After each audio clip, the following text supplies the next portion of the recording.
السلام حبیب علیکم بھائی، حسن بھائی۔ علیکم السلام، کیسے ہیں آپ؟ ٹھیک ہیں؟ الحمدللہ اللہ کا شکر ہے، آپ کیسے ہیں؟ اللہ کا احسان ہے، تھینک یو سر، بہت مہربانی آپ کی، حکم کریں۔ خوش آمدید جی۔ ویلکم تو ویلکم۔ شروع کریں بسم اللہ۔ حبیب صاحب، مشرقی پاکستان سے ہم نہیں، پاکستانیوں بنگلہ کو خوش دیش کرنے سے بات کر رہا ہوں۔ ہم اپنے پاکستانی بھائیوں کو خوشی کے لیے کہتے ہیں مشرقی پاکستان، آپ ناراض نہ ہو، یہ آپ کے بھائی ہیں۔ اچھا اچھا، چلو ٹھیک ہے، مشرقی پاکستان کوئی بات نہیں ہے، تو شروع کریں ہاں، بسم اللہ۔ کیا بسم اللہ؟ کیا آپ نے مناظرہ کرنا ہے؟ نہیں نہیں، بس مذاکرہ کرنا ہے، دو چار بات۔ بسم اللہ کریں۔ اوکے۔ آپ نے ایک سوال کیا تھا نا پہلے، وہ اس کا میں نے ابھی تک تحقیق نہیں کیا، میں نے آپ کو وعدہ دیا تھا کہ ایک چیز کو میں کتابوں سے ڈھونڈ کے نکالوں گا، ابھی مجھے فرصت نہیں ملی۔ آپ کا جو پہلے سوال تھا یہ میں آپ کو بتا دوں جی۔ اچھا چلو ٹھیک ہے، ہم بھی تھوڑا سا اس کا مطلب اینالائز کرتے ہیں، آپ سن لو، پھر آپ کو تھوڑا جی سا مدد مل جائے گا انشاءاللہ۔ کیا کہتے ہیں؟ انشاءاللہ، بسم اللہ۔ بسم اللہ۔ ان الحمد للہ والصلاۃ والسلام علی رسول اللہ۔ محترم ناظرین، حسن بھائی نے بتا دیا صاحب، نومبر 23 کو میں تھوڑا سا مذاکرہ کیا تھا قرآن کریم کا آیات کریمہ کا متعلق، یہ جو ہے مبارکہ سورہ نحل آیات 44 کا متعلق، وَأَنزَلْنَا إِلَيْكَ الذِّكْرَ، ذکر سے مراد کیا ہے؟ حسن بھائی سے ہم مطالبہ کیا، حسن بھائی نے بولا تھا ہم نے تحقیق نہیں کیا، پتہ نہیں ہے، تو ہم حسن بھائی کو ایک ہفتہ ٹائم دیا، چلو ہم 15 دن بعد آ گیا، حسن بھائی کہہ رہے کہ اب بھی اس کا بارے میں حسن بھائی نے کچھ تحقیق نہیں کیا، تحقیقات نہیں کیا، انالائسس نہیں کیا، تو ہم حسن بھائی کو دوسرا ایک آیات مطلب دیتا ہوں، سورہ مبارکہ عنکبوت آیات 51، آپ کھولیے پلیز۔ آپ کو لیے پڑھیے نا، آپ پڑھیں قرآن اچھا مجید، آپ چلو پڑھیں۔ ٹھیک ہے، سورہ مبارکہ عنکبوت میں اللہ پاک سبحانہ وتعالیٰ فرماتا ہے انا انزلنا علیک الکتاب، اِنَّا ان اوکے ٹھیک ہے، انا انزلنا علیک الکتاب، ابھی اوکے، سیم ہوئی آیات آ گیا ادھر، آپ کو پتہ نہیں نہیں، اس طرح نہیں ہوتا قرآن مجید میں کہ اگر ایک جگہ اِنَّا انزلنا الکتاب ہے، اللہ تعالیٰ ابھی آپ کتاب کے کو تھوڑا علاوہ سا ہے۔ کوئی چیز کو نہیں بیچ سکتا۔ دیکھیں اگر ایک جگہ دیکھیں انزال ہوا ہے کتاب کی، تو اس کا مطلب نہیں ہے کہ جی صرف کتاب کا انزال ہوا ہے۔ اللہ تعالیٰ نے نبی اچھا صلی ٹھیک اللہ ہے، علیہ وسلم کو بہت ساری چیزیں دی ہیں، ٹھیک ہے نا، بہت ساری ٹھیک ہے، چیزیں دی ہیں جی، بعض چیزوں کا ہمیں پتہ ہے کہ اللہ نے ان کو بھیجا ہے، بعض چیزوں کا قرآن کے علاوہ اللہ تعالیٰ نے دی ہے۔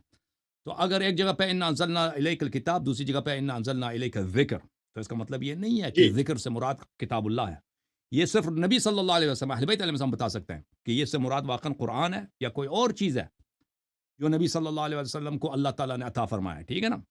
اس میں شک نہیں ہے کہ قرآن منزل ہے، ہم نہیں کہتے قرآن نازل نہیں ہے، قرآن بالکل نازل ہے اللہ کی جانب سے، لیکن قرآن کے علاوہ بہت ساری چیزیں اللہ نے نبی صلی اللہ علیہ وسلم کو دی ہے، ٹھیک ہے نا جی۔ لیکن یہاں پہ ذکر سے کیا مراد ہے؟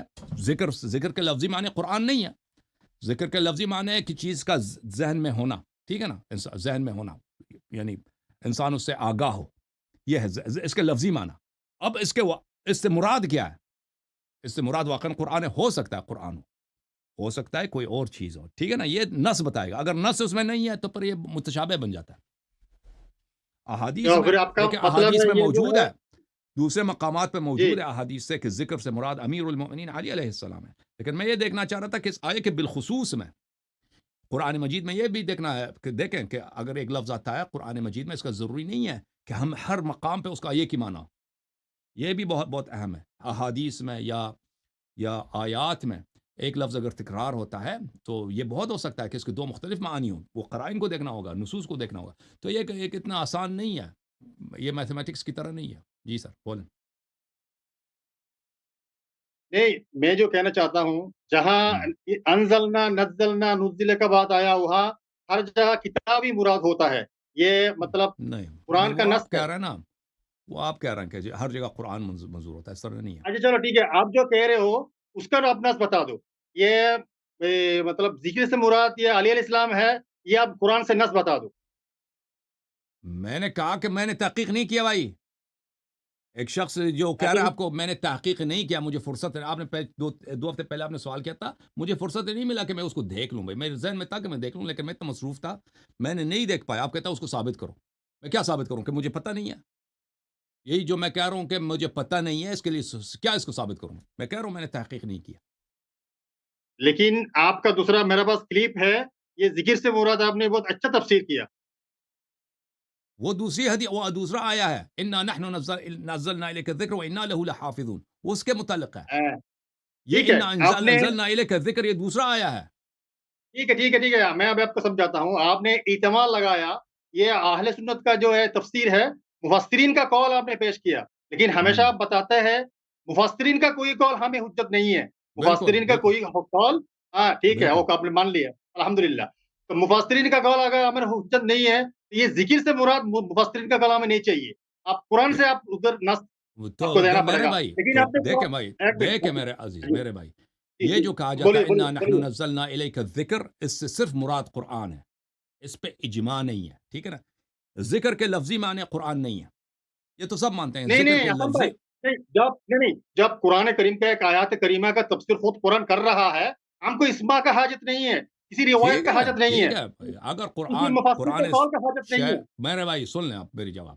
ہاں، اگر بولیے. قرآن مجید اس طرح تفسیر کر رہا ہے کہ اس میں کوئی شک نہیں رہتا، وہ محکم ہے، میں اس کو مانوں گا، میں کہتا ہوں یہ صحیح ہے. لیکن اگر قرآن مجید میں ایسی کوئی آیت نہیں ہے جو تفسیر آپ کا ادعا ہے کہ یہ تفسیر کر رہا ہے، کوئی دوسرا شخص کرے گا، اس کی تفسیر نہیں ہے. ٹھیک ہے نا؟ اس طرح اگر ہے تو پھر وہ دیکھنا پڑے گا وہ آیت کیا ہے. انا نحن نزلنا الیک الذکر، جو لوگ کہتے ہیں اس سے مراد قرآن مجید ہے، ہم اس سے مطالبہ کرتے ہیں آپ کے پاس کیا دلیل ہے کہ اس سے مراد قرآن یہی مجید ہے. دلیل دے رہا ہوں نا، یہ دو آیات آپ کے سامنے رکھ رہا ہوں. تو عرض یہی ہے، تو آپ نے سنا نہیں میری بات کو. آپ دیکھیں بولیے یہ کہ بولیے. قرآن مجید اللہ کی طرف جانب سے نازل، اس میں شک نہیں ہے، لیکن آپ کے پاس جی کیا دلیل ہے کہ صرف قرآن نازل ہے اللہ کی جانب سے؟ جی ٹھیک ہے. اور کیا نازل ہوا اللہ کا طرف سے نبی کا پاس؟ نبی کے پاس بہت ساری چیزیں اللہ کے پاس آئی ہیں، بہت سارے علوم آئے ہیں جیسے نبی صلی اللہ علیہ وسلم کے پاس، بہت ٹھیک ساری ہے چیز. آپ اللہ بتائیے. جتنے علوم انبیاء کے تھے اللہ تعالیٰ نے نبی صلی اللہ علیہ وسلم کو دی ہے. اللہ تعالیٰ نے معجزات عطا فرمائے، اللہ تعالیٰ کی جانب سے تلوار آیا نبی صلی اللہ علیہ وسلم کے پاس. ٹھیک ہے نا؟ اللہ تعالیٰ کی جانب سے لوح آیا ہے جو قرآن نہیں ہے. ٹھیک ہے نا؟ ٹھیک ہے ٹھیک ہے. لوح جابر، بہت ساری چیزیں نبی صلی اللہ علیہ وسلم کو ملی ہے. اللہ تعالیٰ کی جانب سے سیب آیا ہے نبی صلی اللہ علیہ وسلم کے پاس. یہ کہ اس آیت سے اس ذکر سے مراد خصوص قرآن ہے، یہاں پہ دلیل چاہیے صرف انزلنا کی وجہ سے. دیکھیں اگر میں ڈھونڈوں قرآن مجید میں ایسے آیات ہیں، لیکن ابھی میرے سامنے نہیں ہے، لیکن میں نے اس کو نوٹ بھی نہیں کیا کہ میں اس کو کبھی نہیں کہا، لیکن میں نے کتب میں دیکھے ہیں کہ ایسے آیات ہیں جن پہ انزلنا بھی ہے لیکن اس سے مراد قرآن نہیں ہے. ٹھیک ہے نا؟ اور یہ کوئی دلیل نہیں ہے، نہ مسلمانوں کا عقیدہ ہے کہ صرف نبی صلی اللہ علیہ وسلم کے پاس جو کچھ بھی آیا ہے وہ صرف قرآن ہے، اس کے علاوہ کچھ نہیں آیا. یہ نہیں ہے. نبی صلی اللہ علیہ وسلم کے جانب سب کچھ جو آیا اللہ کی جانب سے آیا ہے. آسمان سے بہت ساری چیزیں نبی صلی اللہ علیہ وسلم کو ملی ہیں جو قرآن کے علاوہ بھی ہیں. ٹھیک ہے نا؟ جب ہم کہتے ہیں انا انزلنا الیک الذکر وانا له لحافظون، اس سے مراد صرف قرآن ہے، جس کی کوئی دلیل نہیں ہے. دلیل دکھائیں خود. اگر اس سے صرف مراد قرآن ہوتا تو آپ کے اکابر علماء اس مسئلے پہ اختلاف نہ کرتے. میں نہیں کہتا مفسرین کا قول حجت ہے، لیکن اگر ایک چیز بدیہی ہے، واضح ہے کہ اس سے مراد قرآن ہے، وہ بیوقوف نہیں تھے کہ آگے اختلاف کرتے کہ ذکر سے کیا مراد ہے. حالانکہ یہ مسئلہ خود اختلافی ہے، تو اسے پتہ یہ چلتا ہے کہ یہ قول. لیکن جو کہتے ہیں کہ قرآن میں تحریف نہیں ہے، وہ ثابت کریں نا کہ اس سے مراد پہلے قرآن ہے، پھر اس سے مان بھی لیں کہ قرآن ہے، مان بھی لیں قرآن ہے. لہو کا ضمیر کس کی طرف پلٹتا ہے؟ یہ خود اختلافی ہے. لہو کا ضمیر یہ ضروری نہیں ہے کہ ذکر کی طرف پلٹے. قرآن میں ایسے بہت سارے ضمائر ہیں جو غیر مذکور کی طرف پلٹتے ہیں. ایک چیز اس کا ذکر پہلے نہیں ہو، ضمیر اس کی طرف رجوع کر رہا ہے. مثلا انا انزلناہ فی لیلۃ القدر، انا انزلناہ فی، یہ اس سے پہلے قرآن کا ذکر ہی نہیں ہے. ہم نے قرآن کو لیلۃ القدر میں نازل فرمایا. لہو لحافظون، یہ ہم اس کی حفاظت کریں گے. کب اللہ نے بولا کہ ہم قرآن کی حفاظت کریں گے؟ یہ خود اختلافی ہے. مفسرین کہتے ہیں لہو سے مراد کون ہے؟ رسول اللہ صلی اللہ علیہ وسلم. بہت سارے کہتے ہیں. ٹھیک ہے نا؟ تو یہ پھر اس کے بعد لحافظون میں بھی بات ہے کہ اس کے کہ کس طرح اللہ نے حفظ فرمایا ہے، وہ اس میں بھی گفتگو ہے. بہرحال یہ ہمارا عرض ہے. آپ بولیں. ٹھیک ہے بس ختم ابھی بھائی. بس ختم. ہمارے بات ایسا ہی چلے گا، 10 منٹ کے بعد چلے گا. ہم لمبا 1 گھنٹہ بات نہیں کریں گے انشاءاللہ. Okay thank you sir. اللہ آپ کو جزائے خیر دے. میں دیکھ لوں اوکے السلام علیکم. کالر کون ہے. کالر بھائی یہ لال ٹوپی والے بھائی ہیں. جوم جاؤ پرواز کرو، کیوں فخر سے سر اٹھا، کیونکہ اللہ تعالیٰ نے تمہیں انتخاب کیا. صراط حق پر صرف تم ہو، صراط ایمان پر صرف کیا، کیونکہ اللہ تعالیٰ نے تمہیں انتخاب کیا. صراط حق پر صرف تم ہو، صراط ایمان پر صرف